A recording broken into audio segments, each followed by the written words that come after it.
The Rhythm of Silence, written by Beryl Coops. There were days Owen MacLeod wondered if he had been born into silence, or if silence had simply chosen him. It wrapped around his life like fog on the moor, constant, inescapable. He had never heard his own name spoken aloud, never known the sound of a bird's call, or the creak of the violin strings. The village whispered around him, but never to him. He moved through his days like a shadow mistaken for a man, seen, but never fully understood. Even those who loved him spoke to the world more easily than they spoke to him, and love, when it came with conditions. He was expected to serve the trade, the family, the rhythms of a place that had already decided what his life should be. He was a craftsman, yes, but only as long as he kept his head down and asked for nothing more.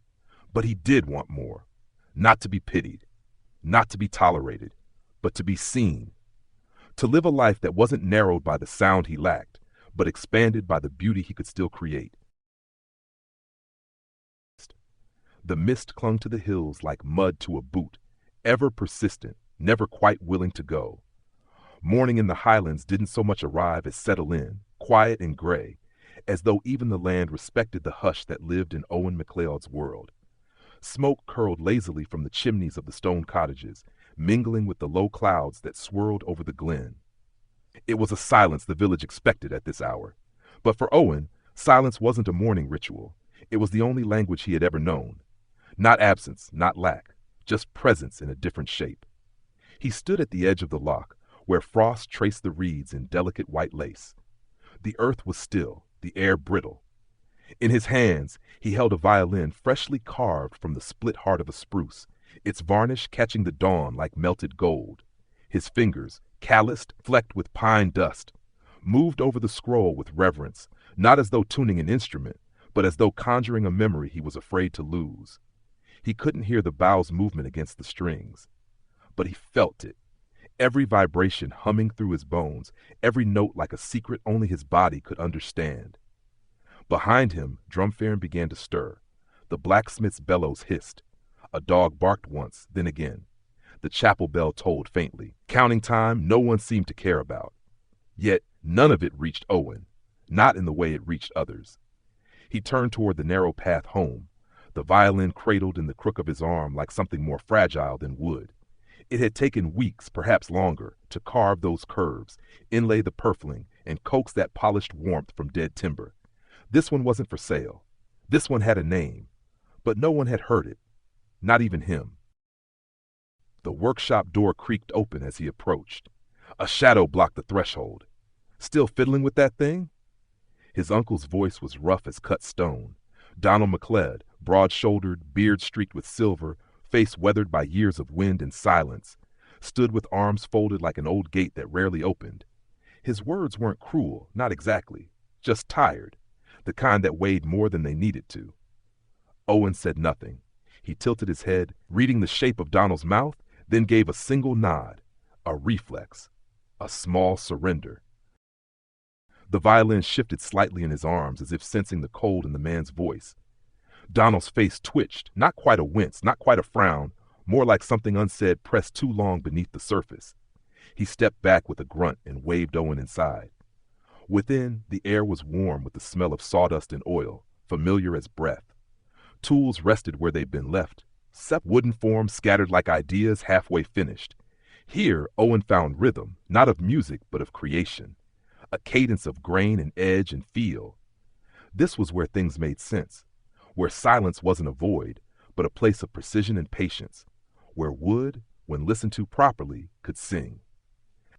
But the workshop had grown colder lately, not from the Highland winter sneaking in through the window frames, but from Donald's silence, heavier than usual. His gaze lingered longer now on the dwindling piles of wood, the half-empty shelves, the sealed crate Owen had stashed beneath the bench. Owen had prayed it would go unnoticed. But Donald noticed everything. Later that afternoon, fate arrived, not politely, not with warning, but in the shape of a knock so sharp it seemed to splinter the air. When Owen opened the door, rain swept in like a slap, along with the merchant, soaked, furious, holding one of Owen's violins as though it were a weapon. "You sold this," he hissed, "to Fergus Matheson, behind my back. Owen blinked, caught off guard not by the man's fury but by the way the violin, his violin, looked in the man's hands, like something stolen, like proof. He tried to meet the man's eyes, but the gloom blurred the shapes of his lips. The rain distorted everything. He shook his head slowly, tried to steady his breath, and reached for his satchel. From inside he withdrew the parchment. An agreement, signed, sealed, but never meant to be shameful. His eyes flicked upward, past the merchant, toward the doorway behind him. Donald stood there, arms folded, jaw clenched, that old storm brewing behind his eyes. He sold them? Donald's voice rumbled low like distant thunder. To that worm Matheson of all people? Owen's throat tightened. The parchment trembled in his hand. He stepped forward, holding it out. Not just the paper, but an unspoken plea. Let me explain, please. Every part of him screamed it. In the way he stood, in the hesitance of his fingertips, in the silence that had always failed him at moments like this. This wasn't betrayal. It was survival. It was a step towards something beyond this glen, this damp cottage, these half-finished days. The village was dying. He could feel it in the wood grain, in the stillness of the chapel bell, in Donald's growing bitterness. He didn't want to die with it, but Donald never looked at the paper. He looked at Owen, and something in his eyes, something ancient, paternal, wounded, searched Owen as if trying to find the boy he once raised, as if that boy had vanished. I gave you my trade, Donald said, voice cracking like old timber. I gave you my name, and this is how you repay it? Owen's hands moved. I needed to. I had to leave. I want. But the signs faltered, slowed, and then stopped. Because Donald wasn't watching, and even if he had been, he wouldn't have seen. There would be no understanding today, no peace offered across the gap between dreams and duty. Only silence. And Owen had never hated it more. The merchant stormed off into the rain, Owen's violin tucked beneath his coat like evidence in a trial already lost. Donald said nothing, just turned and walked away, each step a closing door. That night, Owen stood motionless by the hearth, staring into the fire as it shrank to a bed of soft, aching embers. The warmth barely touched him. Shadows danced on the walls behind him, familiar shapes made foreign in the quiet of finality. His crate sat packed beside the door. Inside, his chisels, wrapped like relics in linen. His journal, thick with sketches and unfinished thoughts. A spare shirt, a tin of biscuits, and on top, carefully nestled, gleaming in the firelight, the violin, the one with the honeyed finish, the one that had never been for sale. It was more than a possession. It was proof of who he was, what he could be, if given the space to grow beyond these hills. He had bought his passage over a week ago, a secret carved from guilt and need. The folded receipt still hid beneath the floorboard under his cot, as if secrecy could soften the weight of his choice. The Hibernia, bound for Nova Scotia. The name alone had sounded like freedom. At dawn, the sky shed snow instead of rain, thin flakes drifting down like ash over a dying world. The road lay long and gray before him, cold as stone, empty of voices, empty of questions. He hoisted the crate onto his shoulders and began to walk, boots crunching into the slush. Each step pressed deeper into the silence he had always known, but this time the silence was heavier. He did not look back. The road to Glasgow took 2 days. He spoke to no one, not because he couldn't, but because he had no words left that anyone here would hear. Instead, he watched. He listened the only way he knew how, in the twitch of a brow, the tremble of a hand, the way people filled the air between them with sound, not knowing how precious stillness could be. He felt the world rather than heard it, and it felt like goodbye. At the docks, the ship loomed like a great dark beast, its timbers groaning in protest against the wind. Ropes snapped and strained. Gulls screamed overhead, wheeling through the gray sky like restless souls. Men shouted to each other, their voices lost to Owen in a blur of motion and tension. Children clung to mothers, eyes wide with fear or wonder. Horses stamped in the cold, breath clouding the air. It was chaos, but Owen, it moved like a silent play performed just for him. He stepped forward and handed the purser his folded pass. The man took it, looked at him a moment longer than necessary, then nodded without a word. There was something in the old man's eyes, recognition perhaps, or simply pity disguised as professionalism. As the Hibernia heaved away from the dock and the shoreline began to slip into the sea's soft gray mouth, Owen stood at the rail. His fingers rested gently on the violin case at his side, the only thing he had brought with him that felt truly his. A single relic of home, of self. He could not hear the gulls crying or the crash of the waves against the hull, but he could feel the ship beneath him, shuddering, groaning, pushing forward. He felt the pull of distance growing with each passing minute, the slow stretch of something vast and unseen, something bigger than silence, something waiting.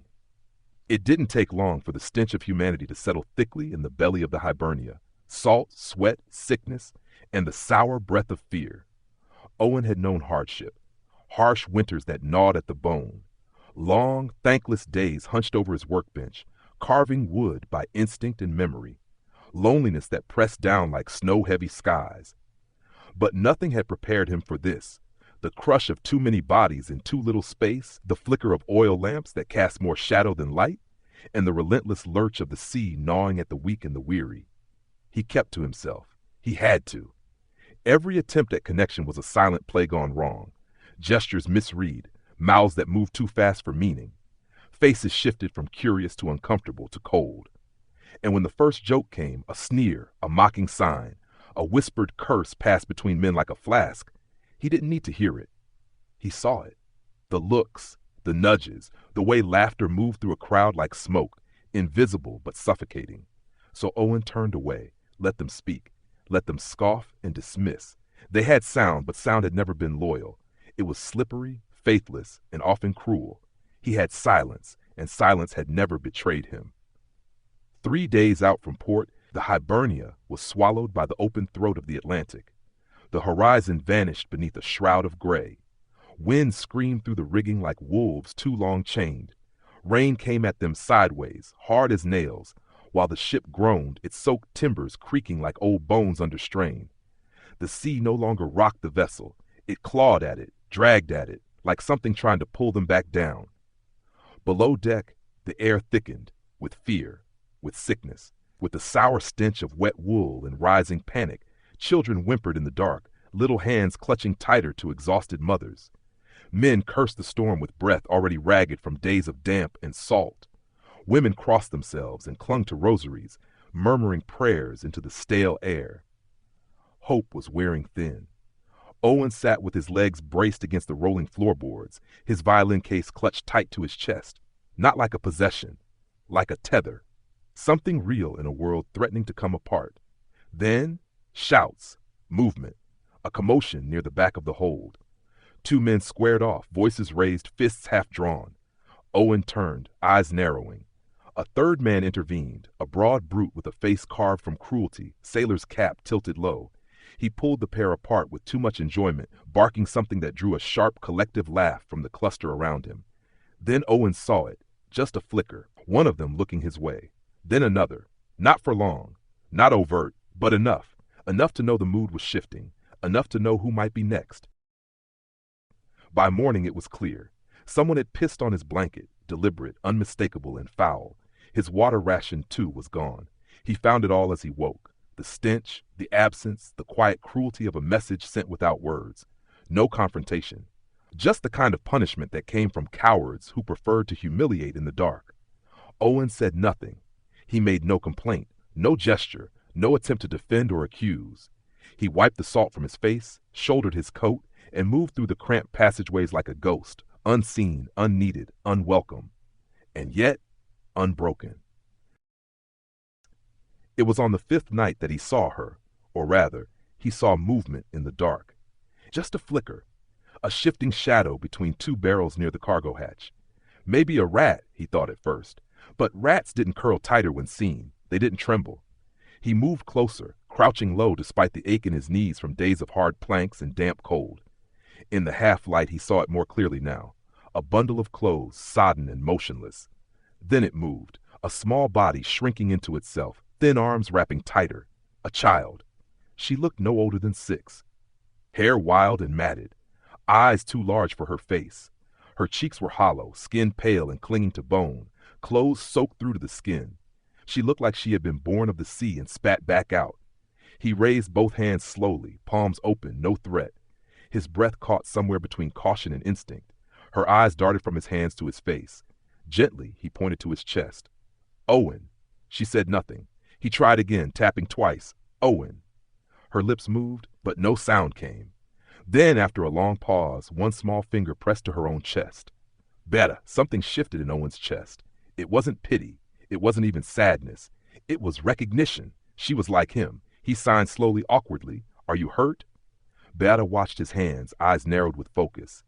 After a long moment, she mimicked the sign for hurt, fumbling it but getting close.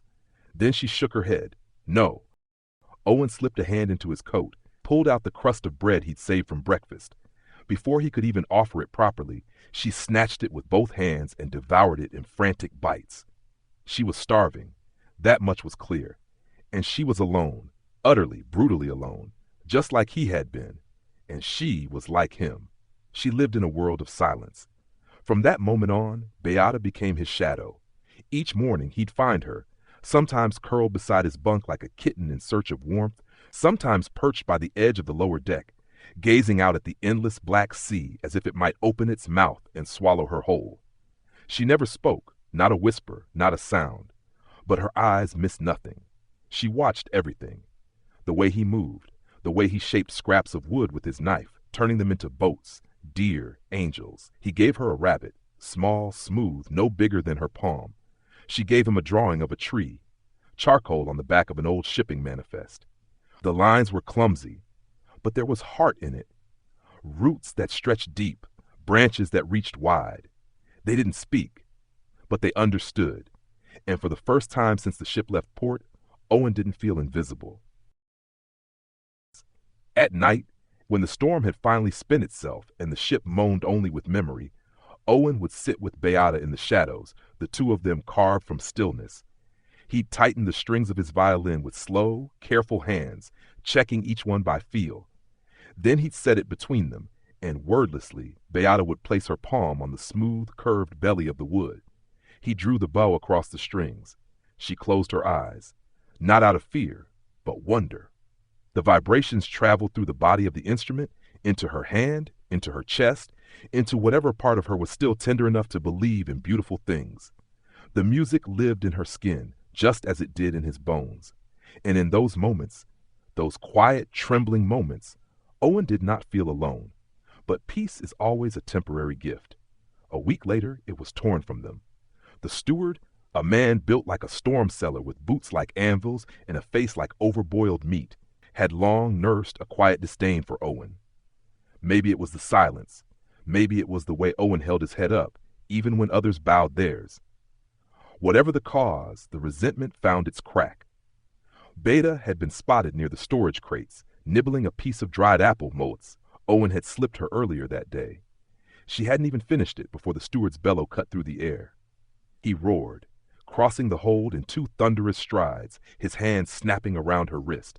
He lifted her clear off the ground like she weighed nothing at all. Owen saw red. He moved without thinking, without planning, without fear. One moment he was seated. The next his hand clamped the steward's thick forearm, wrenching it down with a strength born of fury, not muscle. Beata dropped to the floor, scrambling behind Owen's legs like a cub returning to the den. The steward sneered. "You thieving bastard," he spat. "She's with you, isn't she? Been sneaking food from the kitchens? Filthy beggars, the both of you." Owen's hands flew, rapid and sharp. "She didn't steal. I gave it to her. She's just a child. Let her go." But it meant nothing to the brute. He only stared, confused and unmoved by a language he would never care to understand. A crowd had gathered, as they always did, hunger for spectacle painted on every face. But this time, someone stepped forward. A woman, broad-shouldered, stern-jawed, with flour dusted across her apron like snowfall. She reached for Beata and gently pulled her behind her skirts. "I've seen him feed her," she said, voice clear and cutting. "He carves toys for her. The girl's mute. He's the only one treating her like she's human. Now off with you." The steward's jaw clenched. His eyes darted between the faces now watching him. Not Owen. Not the child. Him. He backed off, muttering curses beneath his breath, retreating with the heaviness of a man who had lost more than a fight. Owen stood very still. Beata's small fingers found his. She didn't squeeze, just held on. And in that moment, in the hush that followed, in the shifting of the crowd, in the look passed from stranger to stranger, He felt something he had never been given before. Not pity, not curiosity, respect. From someone who saw him, and someone who chose to stand beside him. 2 weeks later, land rose like a phantom from the mist-slick horizon. Nova Scotia. The name passed from mouth to mouth like a whispered prayer, fragile, reverent, full of longing. Eyes brimmed, voices cracked. The Hibernia groaned beneath the weight of too many dreams packed into too little space, its hull aching as it crept into harbor. At the rail, Owen stood motionless, Beata pressed tight to his side. Her small fingers had found the corner of his coat pocket days ago and hadn't let go since. The sea breeze caught her tangled hair, lifting it in soft, salt-laced strands. She trembled, but not from fear. From hope? Below, the docks teemed with people, some shouting names, searching for loved ones, others simply watching, bearing witness. And among them stood a man, still and steady, weathered by time. He raised his hands and signed over and over, "I welcome you all." Owen blinked. At first he thought he imagined it, but no, the man was real, the words were real. Slow, deliberate signs carved through the air like offerings. There were people here, people like them. Owen had never felt such a fierce pull in his chest, not joy, not relief, but something larger. A recognition that ran deeper than blood, a feeling that he was no longer other. That silence here might not mean isolation. For the first time in his life, someone had signed not at him, but for him. But no, it wasn't just for him. He looked down at Beata. Her eyes were wide, searching his face, his hands the unknown ahead. He tapped his chest slowly. "Home," he signed. She blinked, then, slowly, tentatively mirrored the motion. "Home." And then she smiled, not a wide smile, just a soft, certain one, the kind that said she understood. She clutched his hand tighter, and together, without a word spoken, they stepped off the ship into the brightness of a new world. Not in silence, but in belonging. You've been listening to The Rhythm of Silence, written by Beryl Coops. If you enjoyed this short story, a quiet reflection on deafness and the longing to belong, please give it a thumbs up and consider subscribing to the channel. That way, you won't miss future stories as they're released. Thank you for listening. From me, Beryl Coops, until next time.